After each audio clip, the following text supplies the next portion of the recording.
Hey, good morning. This is Michael Johnson, President and CEO of Boys and Girls Clubs of Dane County. Thank you so much for tuning in to this amazing lineup that we have today. We know that we are facing challenging times, and we wanted to take an opportunity to bring African American leaders from across the state. So people, including kids to business professionals, grassroots community leaders can hear our collective voice during this Justice Summit today. Today at 9 o'clock, which is now, we're going to have a panel on government policy and social justice. At 10:30, there'll be a panel discussion talking about corporate leadership and social justice. At 12:15, we're going to talk about criminal justice reform and community building. Then at 2 o'clock, we're going to talk about education reform and justice. And then the last panel is going to be on community organizations creating social justice. I want to thank Henry Sanders. We literally put this entire summit together in the last few days, and we thought it was important to bring people together from across our state to hear our collective voices. If you are sitting at home, if you are working from home, use this as a professional development opportunity, because we have some Black power brokers. Share this video, and to our white neighbors who are listening, encourage your people to tune in to listen to our Black leadership from across the state of Wisconsin. I want to introduce my good friend, Henry Sanders from Madison 365. We are going to co-host these forums, and I just want to let you know, my brother, I appreciate you, and let's do this. Hey, thanks, MJ. You look like you got tan there, bro. You got a lot of tan there, bro. Yeah, I went for a run this morning, and my cardio is starting to pick up, and I got all the way out there, and I literally just got here like 10 minutes ago. So I went on a 5K run this morning. Well, it's important. Health is important, especially in these times, man. So it's really important that you're doing that. So we want people to know also, as something MJ said, that we will have also this on our YouTube channel. So if you want more of this, just subscribe. We will have our podcast, a Real Talk podcast. So make sure that you go to a podcast if you want more information. And the bios of all of our wonderful speakers will be at mass365.org, Racial Justice Summit. And we hope you support our work. And today was, like MJ said, today was a day to help. All what happened to Mr. Floyd in Minneapolis was awful. He was murdered. But that is just part of the story of what's been going on for Black people for such a long time. And we want to stay to narrative, and not just on the protests, but on go back to the justice part of what's been happening and how can we deal with justice from a perspective of Black folks, not just what's going on from a police perspective, but also in business community, education, nonprofit work. Let's take a look at try to get a holistic perspective of what's been going on for Black folks for a long time. This will not be, so for you people out here looking for a 10-point action plan, this will not be that place for that, because there's a lot of people doing the work that you should talk to who are actually doing the work. We don't want to insult them by coming up with a plan who people are already doing the work.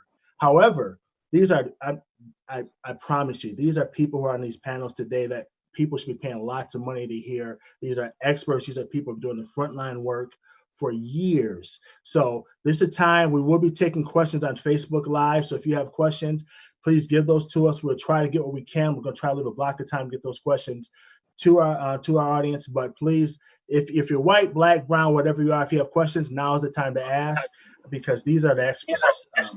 So for that being said, can we bring in our wonderful panelists today? Celestine Jeffreys. Woo!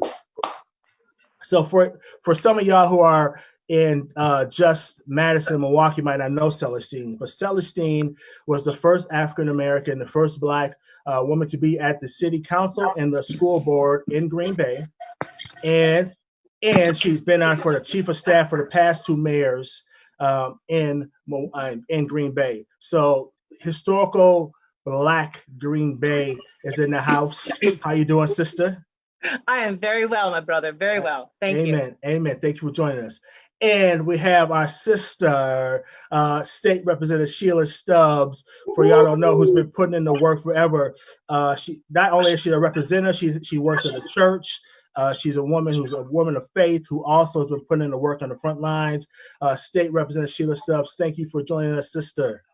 Thank you. And I'm also a Dane County Board Supervisor. I forget about that, girl. I don't know how you do all that work. I forgot. Two jobs. It's the American dream. Oh my gosh. That's real American work. You look absolutely amazing. Let us see those glasses. Come closer to the camera. Look at those glasses, y'all. I love it. All right. And we have now I gotta slow down for this one. We have the first Black county. I cannot hear what you're saying, Henry. You can't, ma'am? Every other word. Okay. I don't know. I think it's me. My unstable connection. Okay. Good morning. Good morning. I'm just introducing people right now, Miss Moore. So, we have the Black county exec, the first county exec, Black county exec ever in the state of Wisconsin, and probably the youngest too. Mr. I don't know what to do either. Crowley, how are you, sir? I am doing well. Appreciate it. Thank you so much, Mr. Sanders, for having me. It's a pleasure to be with this esteemed panel and really talk about the issues that directly impact the Black people. And we have, last but not least, the mother of the woman who's been fighting these battles on the front lines for a long, long time, Congresswoman Gwen Moore, who is the epitome of a strong Black woman. Miss Gwen Moore, how are you doing, ma'am? She's having trouble hearing us, I believe. We gotta unmute her. Let me unmute her. Let me help her out. I can't unmute her for some reason. Okay, so how are y'all doing, first of all?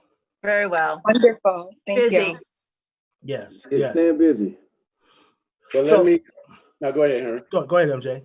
So let me just first say thanks for coming on. You all are the first and so many, and what a powerful panel that we have this morning. So we want to just get right into the discussion. There's hundreds of people who are watching this morning. This summit is being televised on TV stations across the state of Wisconsin. Also, many nonprofits will be sharing this. So make sure once this is over, you also share it with your family and your friends. So let's dig right into it. Anybody can jump in. I would ask if you can keep your responses to less than a minute and a half or 2 minutes. So let me just start with our new county executive, and anybody else can jump in. What type of legislation are you working on to enact more transparency in community policing or policing in general? I think that's a great question, MJ. I'm also still a state representative right now, so really been also focusing on my state position to really focus on those particular policies and procedures. As a Milwaukee County executive, I technically don't have my own law enforcement arm. I have the Sheriff's Department, which is its own duly elected position, but we really rely heavily on having that communication and really talking with the board to make sure that particular policies and procedures can be enacted. But it's really about making sure that we continue to work with folks like State Representative Shelia Stubbs and other state legislators around the state of Wisconsin to make sure that we are making that statewide impact, because at the end of the day, it is the state legislature and the state policies that are directly impacting the way we police our communities. What about you, Sheila? Absolutely. Thank you. I think that's a wonderful question to have. I'm working on a bill to collect demographic data with the police that encounters with people in the community. I've also introduced two really important pieces of legislation, and my colleague, Representative Crowley, was there with me and partnered. One of the bills was creating a Council of Equity and Inclusion at the state level, and making an appropriation to pay for these positions that would be allocated at each state agency, which means it's going to hold people accountable systems. The other piece of legislation that's important is relating to unnecessary summoning a police officer and creating a civil cause of action. Many of you know my story that I was racially profiled. I introduced a piece of policy to say, and racial profiling. So with those pieces of legislation, we need to not just introduce them, we need them to get past this session. Powerful. Celestine, you want to jump in, or is the congressman with us now? That, at the local level, transparency is something that we pride ourselves on. Local government, city government is very close to the people. What we're focused on is the way that we do policing, here in Green Bay.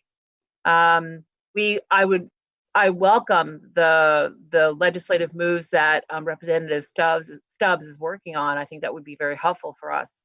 But we are also looking at who is in the police department, and how they're trained and how they're promoted, who gets promoted. So those are the things that we are definitely focused on here. That's awesome. Thank you. Congresswoman, you there? Did we lose her? All right, let's go to the next question here. So all this stuff been happening, in the Black community, from COVID-19. How they're promoted, who gets promoted. Until COVID-19, until now, what's going on with Mr. Floyd, and just Mr. Floyd was up to Brianna. I mean, there's just so many things that happen. As Black leaders, one, how do you address those issues as leaders? And then two, do you feel I'm smiling about this because I know the answer to this one, but do you feel the weight of that as being a Black leader of all these things going on? Why don't we start with you, Celestine? Well, I have to tell you, as an African American, Green Bay is my adopted community. I'm from New Jersey, actually, and I think it's important for people to push for alternative viewpoints, push for more people at the table, more voices at the table. That's what I do. But I think also, given the fact of the demographics in Wisconsin, we have to have allies. And so I have many wonderful allies here at City Hall to make some programs and policies and ordinances come true. I have an ally in our mayor, Eric Genrich, have an ally in our HR director, our police chief and police commander, and also in our transit director. So these are all people with whom I work very closely and with whom I find, we have excellent conversation. We have honest conversation, and we say, okay, we always say to ask ourselves, how do we move this needle? How do we expand, especially our workforce here, our employees? And how do we also encourage our employees to think more broadly? So these are all, you can't do this without people. Policies are important, but the people have to make the policies. So it really begins with understanding what your voice is, and then also following that up with getting allies and then having them join your voice. And what about you, Representative Shelia Stubbs? Thank you so much. So it is really important to understand I have multiple roles, but one of the roles I'm really proud of is being able to write policy that impacts the Black community instead of hindering it. Policy that gets passed. I've scheduled meetings with the UW police chief. I've reached out to Monona police chief. Many of you know the story that an African-American man, the police walked in his home, handcuffed him, arrested him. Racial profiling exists. So I immediately made a call to the police department demanding an apology be issued. I've reached out to the Madison Police Department, and I feel as an African-American, this is real. It's a heavy weight. It's a difficult weight because oftentimes we are judged in systems and they make us feel like we're accountable. But I'm working a very difficult systemic racist system, and I'm trying to dismantle it the best that I can. And I need everyone from organizers to family members to pastors to partner and come up with ideas and strategies. And then I take those ideas, I take those strategies, and I write policy and I get it passed. And so that is what's real within our community. And I know firsthand that when this community stands up, we get action. So my focus is let's talk from elected officials and more action. I love it. Ms. Moore, can you hear us?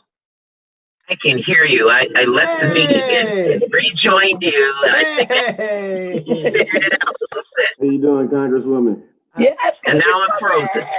No, we can see My you. network bandwidth is very low, So be patient with me. Oh, amen. Of course, we'll be patient. You deserve more than patience. You are an honor to us, to what you do for our community. So, Ms. Moore, can I ask you the question I asked them?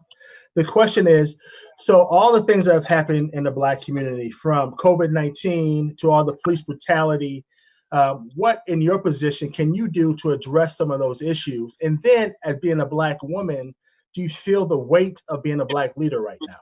Boy, oh boy, you got to start over, okay? So the first part of the question, I just really didn't hear it. Okay. I heard you say, as a Black woman. Yeah, you heard the important part. Yeah. So, as with COVID-19 happening and all the police brutality happening, what in your role do you feel like you can do to address some of those issues?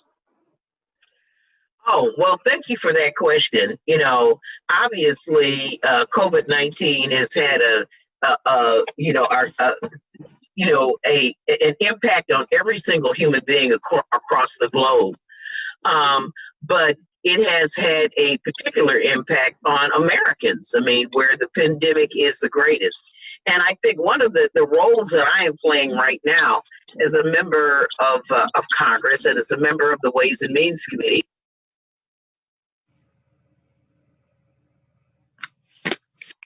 I think we lost her. Can you all hear her? No. Yeah. We lost you, Congresswoman. Are we? Yeah. All right, we're gonna have to come back to her. Yeah, can one of the producers call her cell phone or call her staff and let her know that we can't hear. All right, so we'll come back to her. What about you, Mr. Crowley? I did all that. You didn't hear any of that. I'm on the Ways and Means Committee. We wrote about 60% of the bill. Literally billions of dollars are coming to Wisconsin. I mean, we had $2.5 billion come from the CARES Act. And of the $3 trillion that we provided in the HEROES Act, a big, huge piece of that is coming to state and local governments. And so, in my role, we will continue to fight to get those funds. As a member of the Committee on Ways and Means, I had a great deal to do with provisions in the bill related into trying to fix the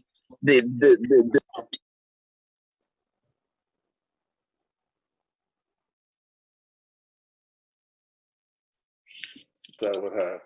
All right, we're gonna have to come back to the Congresswoman. Henry, I'm gonna go to the next question. Yeah.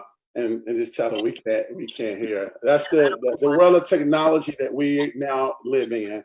Let me go right to the next question. Hold on. Can I answer that one? Because I think yeah, go ahead. Go ahead, County. A very unique position as far as coronavirus and being a leader and what we really need.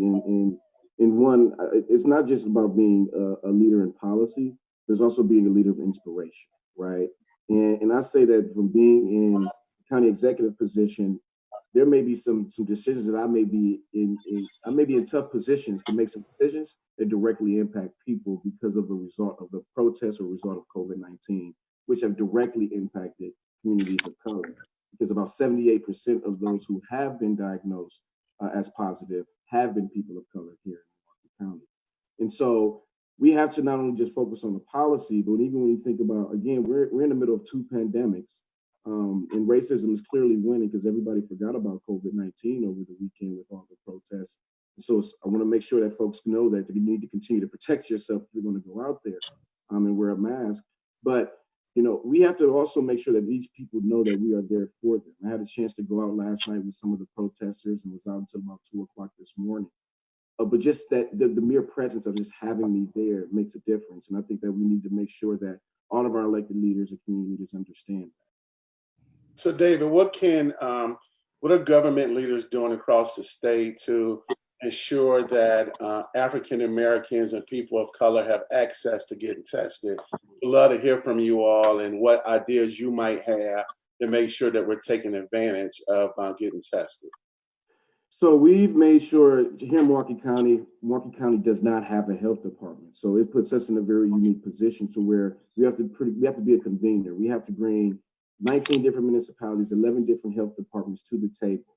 We have 17 different health centers or testing sites that people can go to.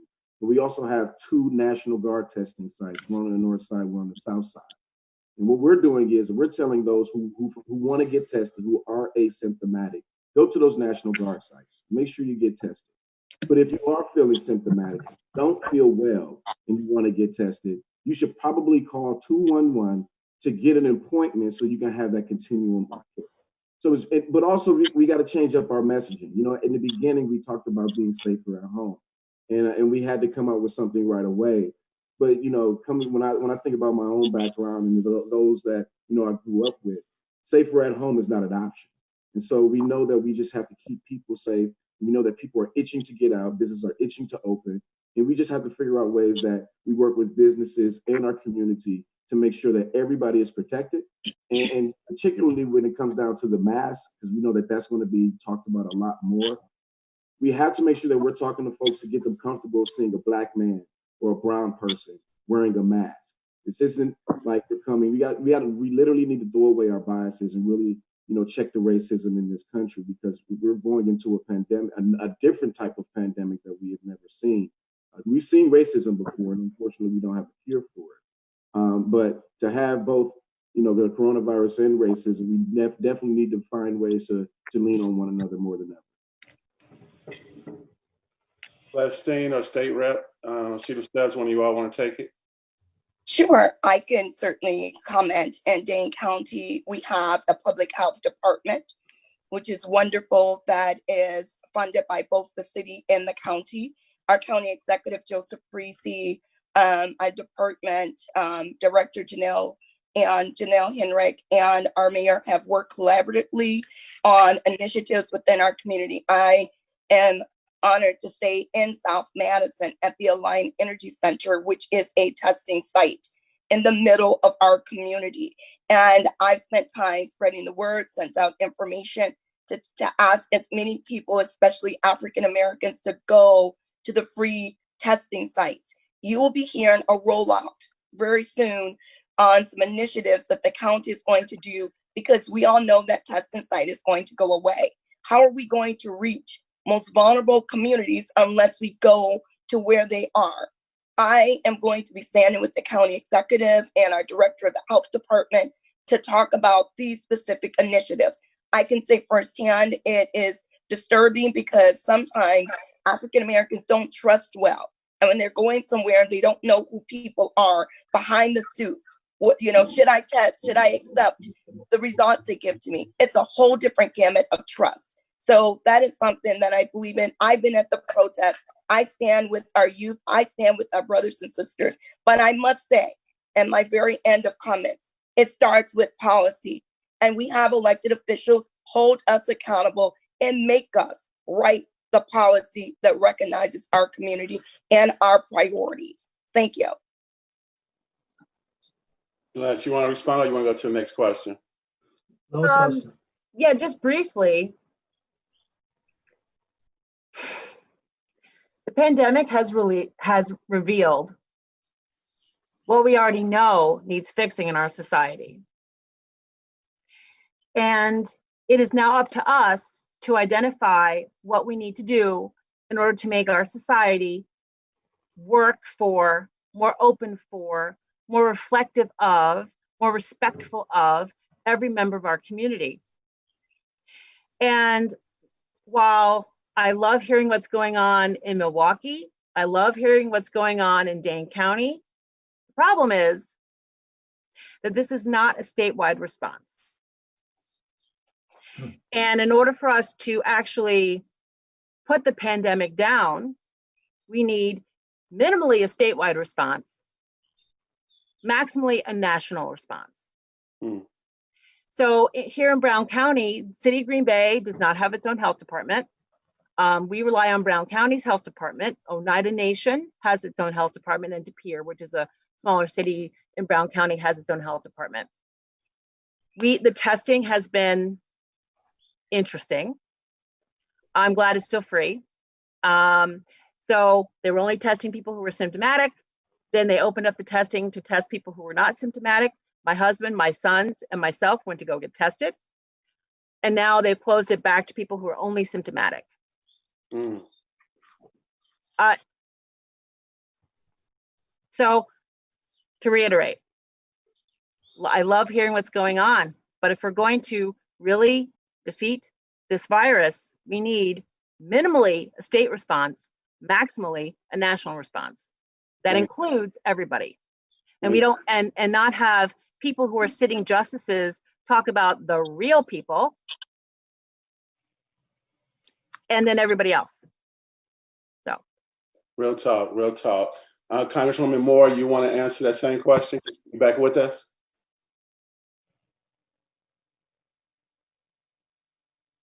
Can't hear you. All right, can you hear us? She's muted. Yeah, you're muted. All right, I'm going to go. We got you. All right. Did you hear my question? What was your question? So, no, I forgot what the question was. Where was my? How have you used your position to help? No, was it about COVID? That was the COVID one, right? COVID-19. Yeah. So, what are you doing, Congresswoman, to make sure that African Americans and people of color are taking advantage of getting tested? I guess for you throughout the United States. Well, okay. Thank you for that question. And one of the things that concerns me a great deal is the reluctance of African Americans to. Oh no. Can I just jump in and say? Oh, sorry. I think African Americans have a whole history of being concerned about the public health system and the whole Tuskegee experiment, and a lot of conspiracy theories that are floating around. So I think that it really harkens to the need to have contact tracers that are culturally competent, that some of the resources that we have are used to not only create economic opportunities and jobs for people, but to do the bread and butter work of public health with these contact tracings. Of course, that will require that we not have denial from the very top of our leadership chain. We've already lost opportunities time-wise to prevent this from being an endemic. And I think so. We're really running behind the curve, and I don't want to sound not hopeful, but I do think that the challenge is a lot bigger.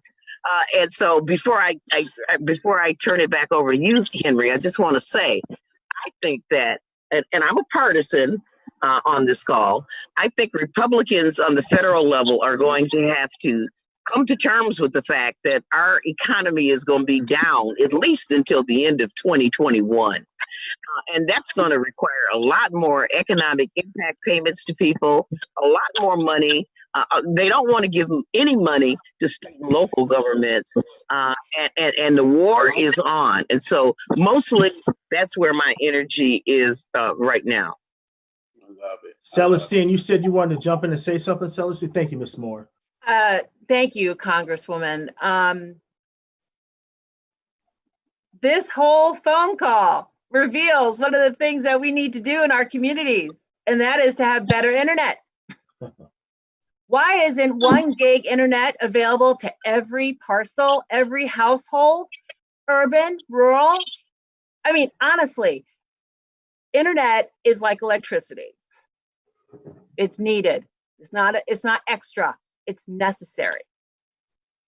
At the local level, we don't have control over that so much. Right. So I want to switch this up, you guys. So all this protests going on, and what a lot of that is our young leaders are saying they haven't been heard, and people are not acting on policy. So as policy makers or people who influence policy, and as Black people who are in those positions of power and influence, how do you connect what you're hearing from the protesters and their anger and their emotions? How do you take that and transition that to policy, recognizing that you are a representative, not just for Black folks, but for the whole community? How would you answer? I'll start with Mr. Crowley. Yeah, so I mean, it's funny because everybody always talks about the policies a lot of the times, and I know about, and many of you know about different policies that got enacted, and yet it didn't change the behaviors. It didn't change how people necessarily respond.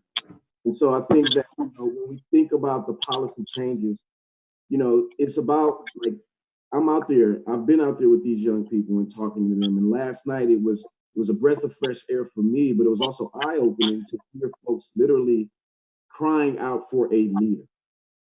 You know, they are crying for a leader. They're looking for somebody to look up to and who's going to step up.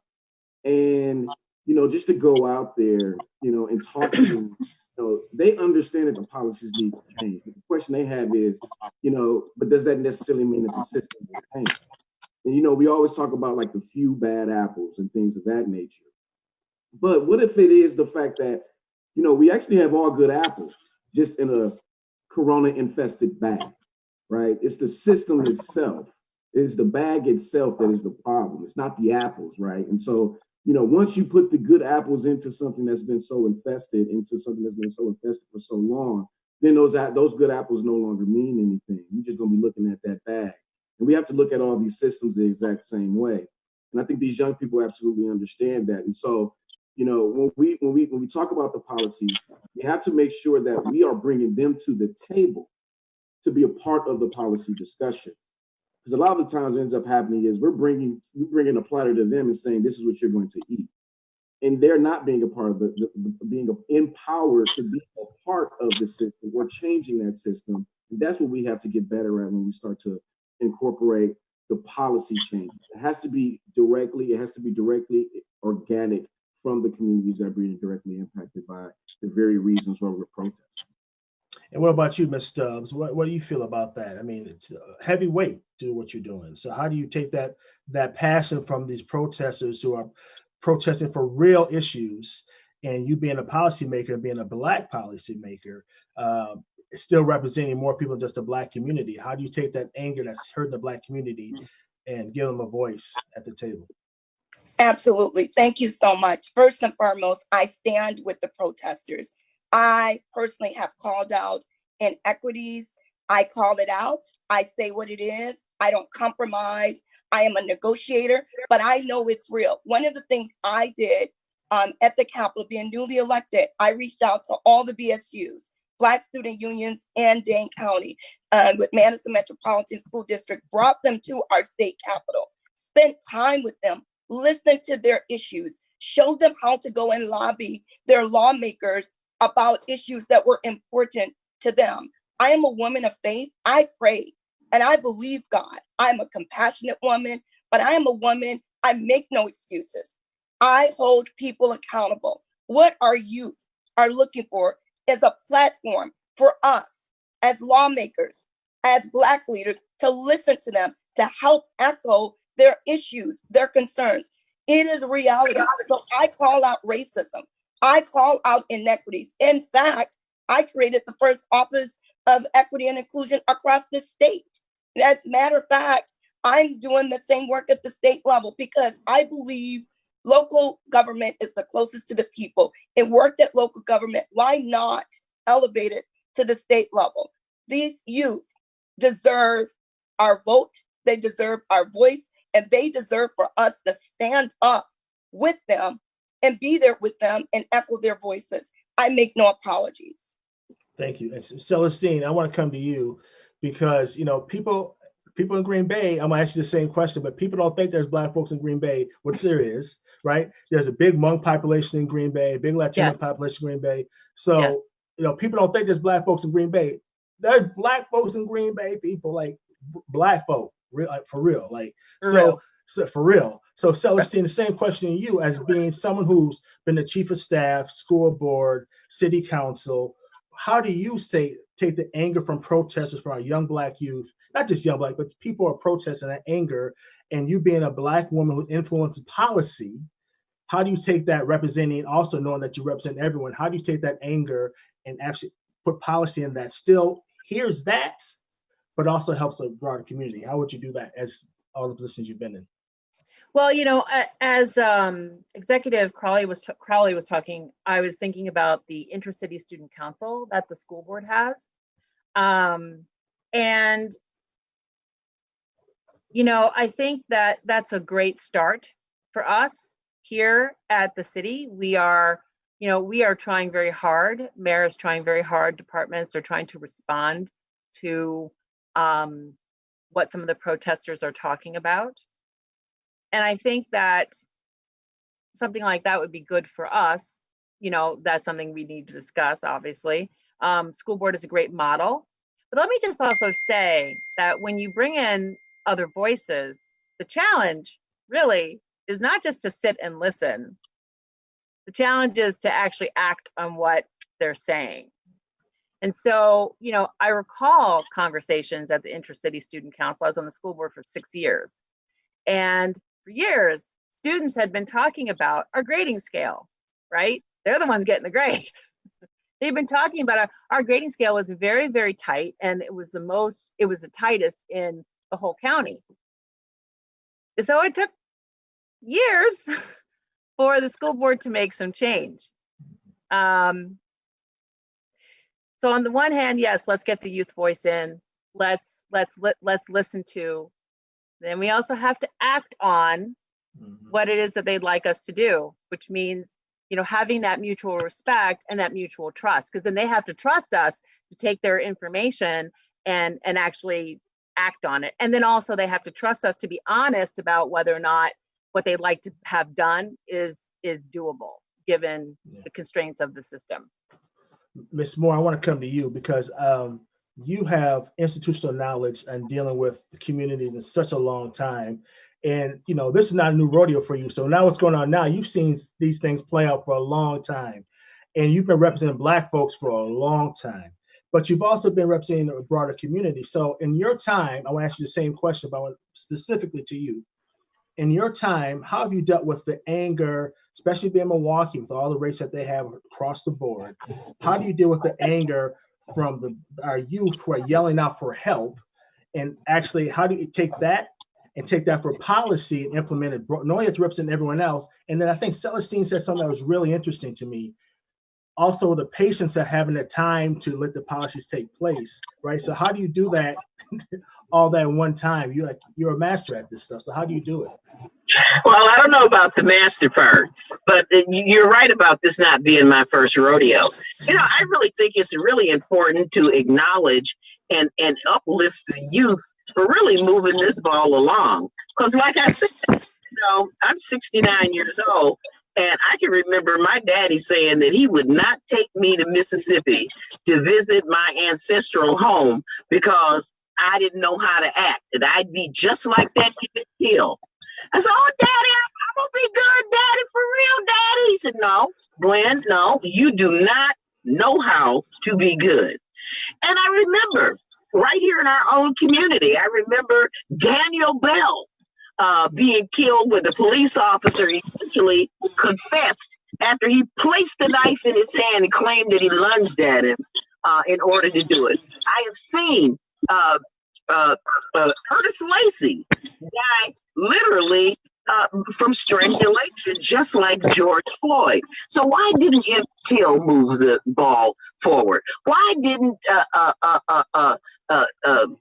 Dontre Hamilton move the ball forward? Why didn't Eric Garner, the first one who said, "I can't breathe"? Why didn't Mike Brown bring it on? And I think that what is different now is that these young people, what they need to hope and trust for is that you now got people like General Mattis, General Mullen leaning in and saying, that that we shouldn't have the Insurrection Act of 1807 executed.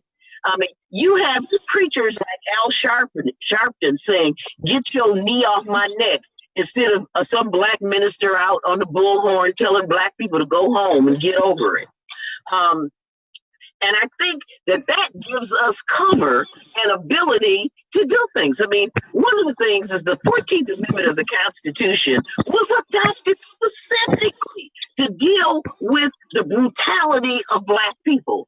And the Supreme Court has eroded that on a continuous basis. I mean, a fresh look at a police officer, all they got to do is say, I feared for my life, can be re-examined in these times. These militaristic equipment that they use in communities, the broken windows in our community. I have a bill that I've been pushing for a few years that might get some momentum now, and that is to require de-escalation training. I think I mentioned this earlier. And to really use a carrot in the stick and to withhold public funds from police departments, burn JAG funds, unless they do it, unless they actually train these officers to resist maximum use of force. And so I think that while we have tried, it's not a new thing to try to rein the police in. But what's different is a presidential candidate, Joe Biden, who's willing to stand up to the fraternal order of the police, who say, well, you used to be our guy, Joe, but we're going to abandon you, if you start talking about Black Lives Matter. And being able to walk away from that is really a big deal. I mean, it's a sea change. And this is what I think we ought to tell young people. Hey, it's their world, people. This pandemic, this economic chaos, we haven't seen anything like this for 100 years. The Great Depression and a pandemic all at one time. They are going to reinvent the world that we're going to live in. I need one of them to come and help me stay on Zoom without going mute. So Congresswoman, that actually gives a question that we just got on Facebook, and there's this conversation around the country, including in Madison, I've heard it in Milwaukee, about community control over the police. And so we just got a question on social media. How would you all, have you seen strategies around the defunding local police departments like they're doing in LA? Is that something that you support, or do you think there should be a hybrid approach around those kinds of efforts? All right, let me try to jump in here right away if I heard the question right. One of the things we need to look at is, and we've got our state representative, Shelia Stubbs, here too. Our state laws are, different from state to state, and local ordinances in terms of what the police can do. Like in the city of Milwaukee, we have an ordinance that, any police related incidences have to go to a neutral third party. I mean, it's a strategy that may or may not work.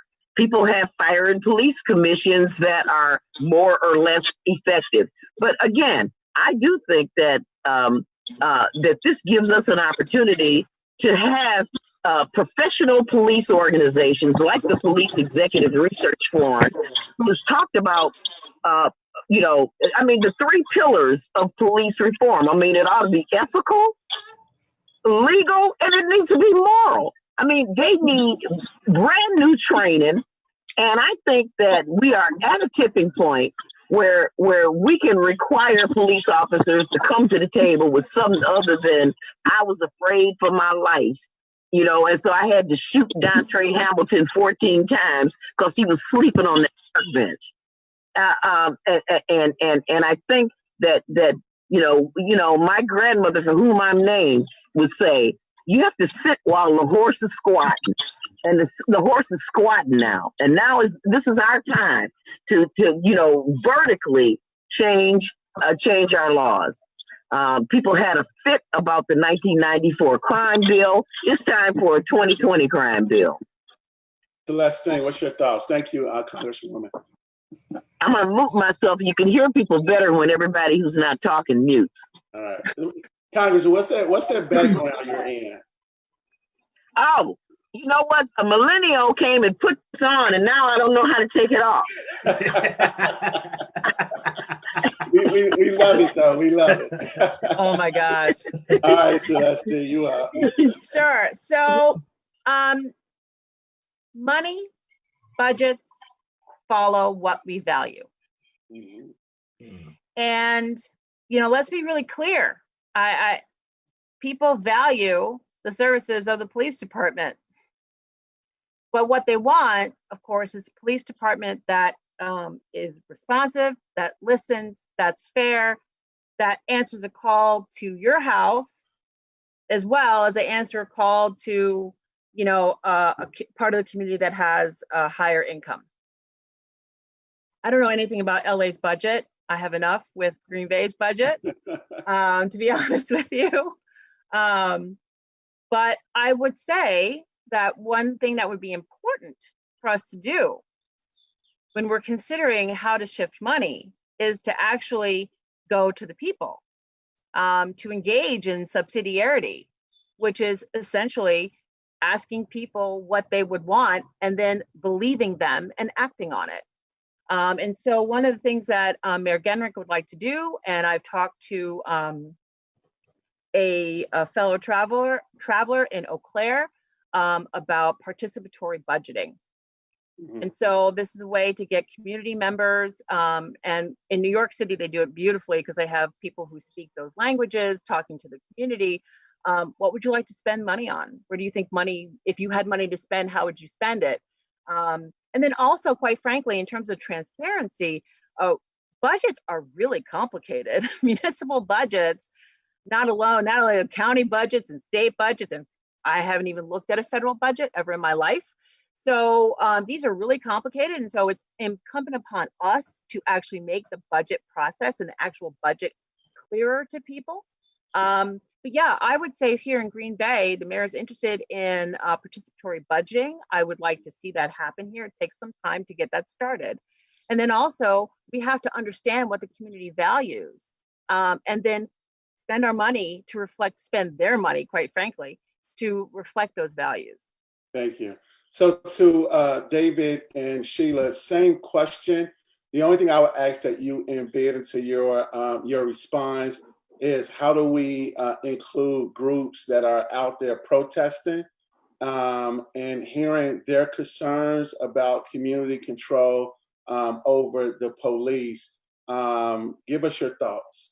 And any one of you can go first. Oh, well, you know what? I mean, I am very concerned about President Trump, activating the... Oh. It's unconstitutional, y'all. And, I don't care. Nobody can mute me. It's unconstitutional. We need to wait until we get a Supreme Court before we take that decision up the Supreme Court chain. But I think that the Commerce Clause and the Constitution writ large really prohibits the federal government from deploying federal assets on streets unless it's the National Guard requested by a governor. And this is something that everybody, I've gotten a lot of calls about this. People are really worried about this, and this is something to worry about. And like I said, it has brought the generals out from hiding. Pay attention. Thank you, Congresswoman. I hope the White House is not muting your phone. Must be. All right, Sheila or David. It's a very unique question. So I came into a very unique position, when you think about Milwaukee County. So Milwaukee County a year ago literally said, you know what, we are declaring racism as a public health crisis. One of the first counties in the country to say that we're going to tackle this. Hey, So David, can you come up to the mic? Some folks on Facebook or something, they can't hear you. So coming into this has been really good in making sure that, you know, let me backtrack. So last year, Milwaukee County decided that we were going to make racism a public health crisis. It is a public health issue. And we have made sure to move forward on, you know, one, how do we make sure that we're making every decision, including the budget, through a racial equity lens, right? And so we have, one, a participatory budgeting tool that allows anybody in the community to come to the Milwaukee County website and actually kind of create their own budget, right? And so they can actually participate. When you think about the protesters, they can do that as well. But one thing that we did create was a racial equity budgeting tool. So making sure that when we think about the dollars that we're spending at the Milwaukee County level, who is directly impacted by these dollars? Who is indirectly impacted by these dollars? And what services are we providing through these dollars? And so we really need them to continue to make their voice heard. And we're going to do that because as a Black man, it's important for me in making sure that the services, particularly the human services, right? We don't think about how COVID has affected childcare. Many of us don't think about how COVID has affected mental health care and mental health access. Many of us have not thought about, you know, the fact that we still have to provide, you know, many seniors with meals and many services for people with disabilities. And these are the things that Milwaukee County is doing. And so, you know, we need these protesters out there, to be quite honest with you, not only to just talk about what's going on with the social injustices, but when you think about, and the Congresswoman talked about it, the CARES money that came down to the pipeline that's come to the different states. It's about making sure that when we are releasing and allocating these funds, we're doing it through an equitable manner versus trying to be fair, right?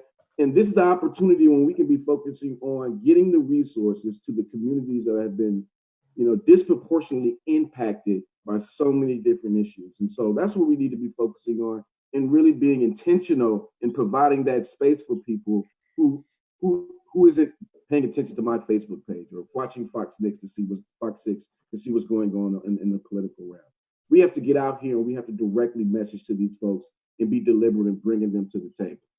Awesome. Thank you, David. Sheila, you want to take this on or we want to move on? Can't hear you, Sheila. Sheila, we can't hear you. Thank you so much. I want to take on this question. I think what's really important as we answer questions honestly with integrity to communities that are asking, for example, how much money is going into police department budgets or sheriff department budgets. And then they're asking that we look at reallocation. I personally have not looked at the LA decisions and how they are defunding the departments, but that is something I'm asking staff to help me gather information. I think we have to revisit our budget processes. Are we included? Are we making the process so difficult that our community leaders don't have a chance to have input on this process? I can say I'm so proud that we created the Office of Equity and Inclusion because we are allowing every department to write an equity plan. That plan tells us directly what they are going to do to provide resources to communities of color. It is a very specific plan. We also have an equity tool. We are looking at every policy from an equity lens. As I would say to protesters that are speaking, I'm available. I think you get to your elected officials. We need to hear your voices. I try to go to as many community member meetings as I can. I am your Black elected official. I am a Black woman. I understand it's real. Me with my personal racial profile incident, I know it's real. But the change happens when your elected officials are held accountable and they write the policy.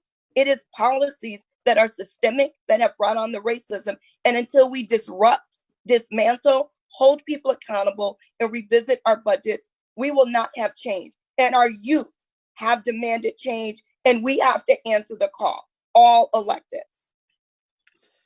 Thank you, Sheila. You know, someone has a question here, and it's good, and I want to ask it, but I also want to add a little bit to it. It says, is what everyone on this panel is doing and saying in alignment with what the community say their needs are? where is their voice? And but I want to add to that is sometimes when you're younger, you only know what you know and see what you see, right? And so sometimes I see leaders doing stuff that they don't think is as valuable as what they're paying to see. So how do you as a leader communicate what you're doing that they might not see the value in, but it's also impacting them, but they don't see it?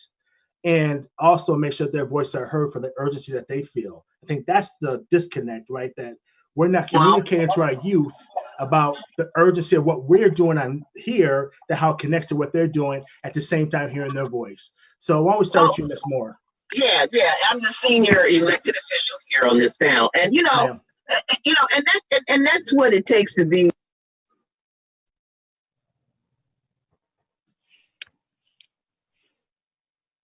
Is somebody trying to mute our Congresswoman?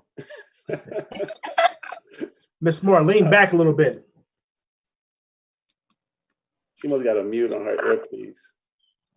Negotiated with John Gard, the Republican on Joint Finance Committee, and we negotiated creating the state earned income tax credit to go along with the federal earned income tax credit. I remember when we put millions of dollars into childcare, and I said then that not one of these people that I'm doing this for will know my name, will know I did it.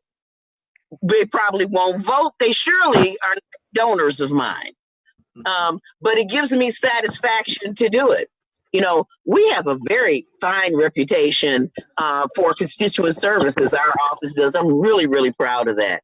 And so a lot of our ideas about how to change policy and to run interference with IRS, we hear from these people who are not getting these checks. We hear from people who tell us the PPP ain't working right. And so the ideas that we put in, you know, to try to fix it come literally from things that people tell us is happening to them on the ground. And so, you know, the bread and butter of our service is not just lawmaking and coming up with legislation, but it's our bread and butter is constituent services. You know, and I defend giving my staff raises and bonuses and everything else, because all I care about are my constituents and constituents providing those services, and I feel honored to do it. So, you know, people can call me. We will answer our phone. Thank you, Ms. Moore. So, what about you, Dave? Let me go to Mr. Crowley here. Same question to you, because you're county exec now, and you're someone who kind of grown up through the grassroots to get where you are. How do you make sure that the voice of the community is heard?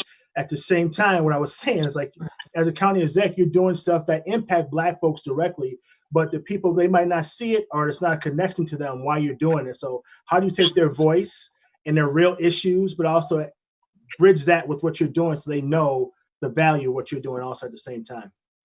Absolutely. So, I mean, for me, I had to, and I think that many of us who are in these elected positions have to come to terms with, like, in realizing sometimes we aren't the best messenger, right?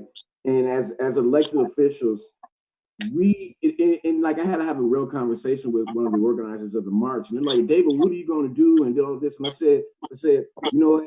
I'm doing what I can do by empowering you, because I'm also a part of the system. And so certain things I know certain people won't pay attention to.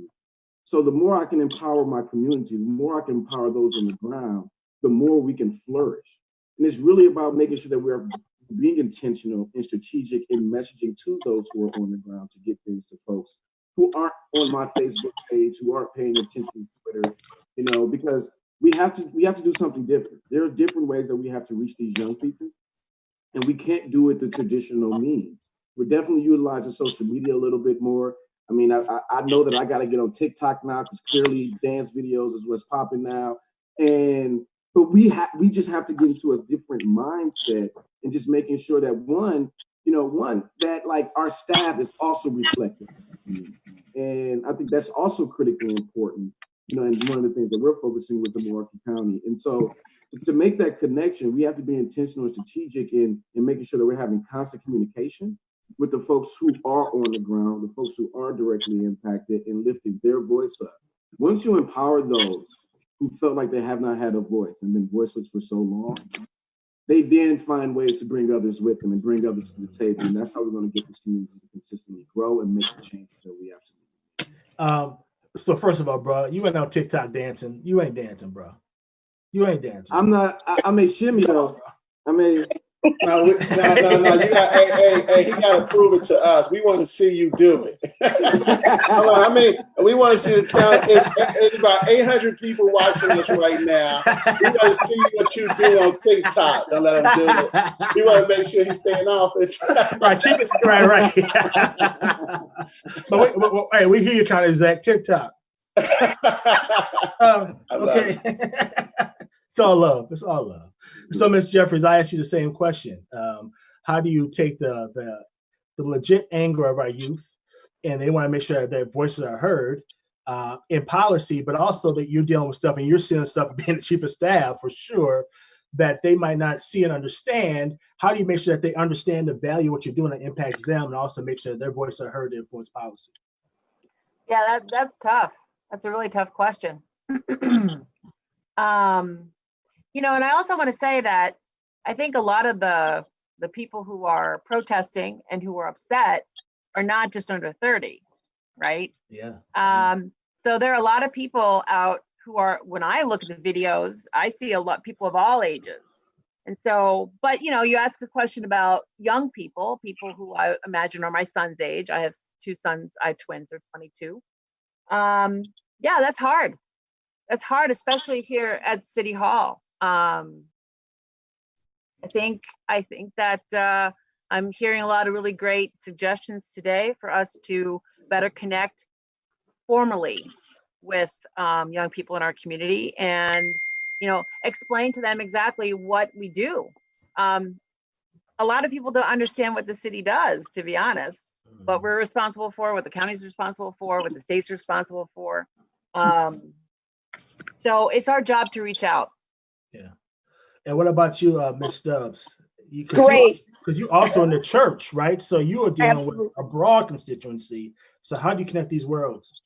Absolutely. First and foremost, I invited the African American Council Church and to meet with me, and Black pastors came to the Capitol, met with me. We're doing a partnership. I'm working on bills to help get some of their ideas through. Also, when Tony Robinson was killed in this community, as a Dane County Board Supervisor, my only elected position at that time, we put together a work group to talk about alternatives within the community. We spent a significant amount of time. We found as many community leaders to be engaged in that process as possible. We came up with recommendations. We then decided to put the recommendations into two categories: funded and unfunded. What recommendations could we instantly implement, and what recommendations took a little longer? I'm at a place that we did that work group. There are recommendations still not implemented. Go back to those work groups where we've spent a significant amount of time in this community and implement them. We also worked on a disproportionate minority contact confinement work group. There are recommendations around our youth. We youth help with that. Take those recommendations not implemented and implement them. The other factors that I would say is I want to make sure that I'm an effective communicator. You can communicate with someone, but you may not be effective. What is the best means of communication for those groups? I want to also be responsive. And our Congresswoman said it so well: to be reached, to respond, to get answers. You are a legislator, a liaison between your community. I also want to be intentional about what I do. And I want to be the voice of my district. I want to be the voice. I'm a Black voice. I'm a pastor. I'm so many hats. But I want to make sure that I don't forget these groups as I'm in different circles. So making sure I'm a great collaborator. And I think when you do that, and then you find out who individuals are with protests, invite them in, meet them where they are, and listen effectively, and then get results. The other factor I'll say very quickly is I understand there's demand letters out there. I don't have a copy of a demand letter. So here I am to groups that are protesting. If you have a demand letter, send it to me. I'll be happy to look it over to see what we can go ahead and start implementing. That's a great start. Thank you. You muted yourself, MJ. All right. Thank you, Representative Stubbs. We have about 10 minutes left, and someone on social media asked a question directly to David, but I think it's appropriate for the panel to address this as well. The person wrote, David, young people are quick to use social media to express themselves, and sometimes they post things that may not be appropriate, which could affect their ability to get elected or appointed to leadership positions in the future. What advice would you give them to act but prepare themselves for key positions in the future? Great question. It's a really great question. And I have to tell you that I'm so lucky I didn't have social media when I was in middle school and high school. But I think that I think it's an awesome question. And we have to really have a conversation about where social media is, particularly for our young people, because, I am a millennial, right? But I know I don't use social media to the extent that some of my peers do. And I definitely don't to the extent that those younger than me do. I also think that a lot of the times we have this perception that you can't put so much of your personal life out there. And it really depends on what you're doing, who you are, and how much this community actually knows you. And I say that because there are people who look at me and say, well, David, you're real. We know you, but they also are like, we know that you can't be around certain things, or you can't be in certain videos. And so it's one, having that understanding with those that are around you and having that conversation, because some people are literally going to try to throw you under the bus or try to say that you're fake or demean your character because you're not, quote unquote, being as open with the people. But you also have to understand that you will be judged by the people. And so, when we think about social media, we have to do everything that we can in general, and not just those who want to be in a position of to be elected official, just to be employed, right? I mean, we have to have this conversation and making sure that we can give people family sustaining wages, because we know that employers are going to people's Facebook pages and just trying to see what kind of videos that they're putting out. And I think that, some of that is game, but we need to make sure our young people in particular, when you're at a protest, and you're looting, right? Don't do it on Facebook Live. We have to have that conversation. You shouldn't be doing, and it's weird that we have to have that conversation, but you shouldn't be doing it. And I think that the social media has created this bubble for some people where they can put out the personality or be the person that they want to be, particularly on the internet. And I think that we just need to make sure that we bust that bubble and do everything that we can to help young people understand that every decision you make, has a consequence, whether it's good or bad. Love it. Celestine? So, absolutely. I'm a mom, I'm an aunt. So yeah, we have to, encourage our young people to be prudent in their social media posts. However, for the people who actually make the decisions and hire the people, why are we holding people accountable for the mistakes that they make for forever and ever? So, or their indiscretions, maybe it's not even a mistake. Now, unfortunately, committing acts on Facebook is fair game for the police. So please don't do that. But why we as a society need to have more forgiveness, and especially for people who actually do get incarcerated and their lives coming, especially in Wisconsin, which has the highest rate of incarceration for African Americans in the entire United States. What happens when people come back to our community? Mm-hmm. They need to come back. We need to welcome them back. We need to stop raking people over the coals for the mistakes that they make. And let's be really clear that some people get raked over the coals for forever and ever, and other people don't. So this is another reform in our society that, as I said in the beginning, that our pandemic has revealed, something that we need to really work on. And that is a way back, making a way back for people that's fair and reasonable and respects their human dignity. Can I say something? As a member of Congress, one of the calls that we get very frequently is some young person who was a finalist for getting a job. They've moved out of state, and they had a nickel bag of weed 20 years ago. And so now they can't get a job.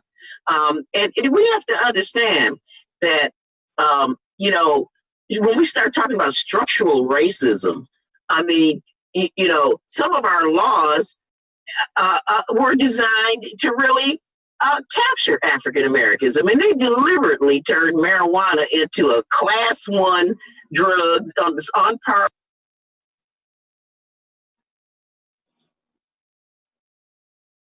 Lean back, Ms. Moore. Capture hippies and Black people. And I think the same thing with social media. I mean, there are some privacy elements that need to be observed with social media too. And last, I want to say is that sometimes, you know, people can know your story, but they don't know your glory. Because a lot of times your glory comes in your story. I mean, the fact that you know, I know when I first ran, people said, Gwen, you shouldn't try to run because you had kids out of wedlock. What are people going to say? Well, I told my own story because my story was my glory. You know, that, you know, there was no way that I was not going to have affinity and affection for those people that I serve, because I have been passionate about my work, and it comes out of my own authentic experience. And sometimes people respect your authenticity. And so tell your own story. Don't let somebody else tell it first. I love it. I love it. I want to come and ask Sheila one more question, because it's 10:12. We got to get ready to get off here. But Sheila, I want to change this question, if you don't mind, because I think this is a really, really good question, especially at this time. The question is, who determines what is appropriate, though? So this to me is fascinating question, because what I'm watching is the same people would ask that question are still trying to dictate to other people what's appropriate and what other people should be saying. So the question is, who decides, it goes back to the question, who decides what they should be putting on social media and not social media? Who decides what they can be saying and not be saying? Like some people saying you can't be policing them on social media, what they want to say and not say. And they're also saying, like, we can do that, but why does that impact us getting jobs? Why does that impact us? Who are you to give us that type of authority? What do you say to that question? You're muted. Sheila, I think that's such a, can you hear me? I Yeah. think that's such a detailed and real question. But, you know, I'll just be candid with you. My parents raised me to think twice and speak once. My one reflection puts me in certain categories. This society is not always a forgiving society. Sometimes you're you're a scarlet letter. But I stand behind policies such as banning the bots so that you get a fair application process, so they don't weed out your process because you have a felony or a misdemeanor. I stand behind creating programs like the Community Restorative Court that focuses on our 17 to 25-year-olds who go out and commit low-risk offenses. They are given another chance. Guess who gets a chance to help them? The grandmama in the community, the aunt in the community. They don't go before a judge when they're already realizing the jury don't look like them. It's not fair. It's not equal. So we create a platform where they are actually getting the root causes addressed, then it's less likely to lead them through certain systems. I can say firsthand on social media, I've realized that a lot of our youth or even grown-ups use that platform to express how they're truly feeling. I will say you are being judged, and you have to be okay with that particular posting, because that is reflective, because people will share your story. And I can say this, I share and I tell my story because I'm the best storyteller. And I would say to all of our youth, don't commit a crime, period. People don't give you many times a second chance. Don't get on Facebook and regret something at age 20 that now you're trying to get a job in a bank that's banned against you at age 40. It will follow you. Not everyone believes in restorative justice practices. The other piece is I'm a person of prayer. I make no decisions. I participate in nothing until I go before God. And then he gives me the words to say. Miss, before we go, Miss Moore, I want you to let's finish up because you are the Emerist here. You are the one who has experience. We honor you and everything that you've done for our community. So I want you to end up, recognize we only have a minute here, but I want you to give us the last words, please. I just want to say, look,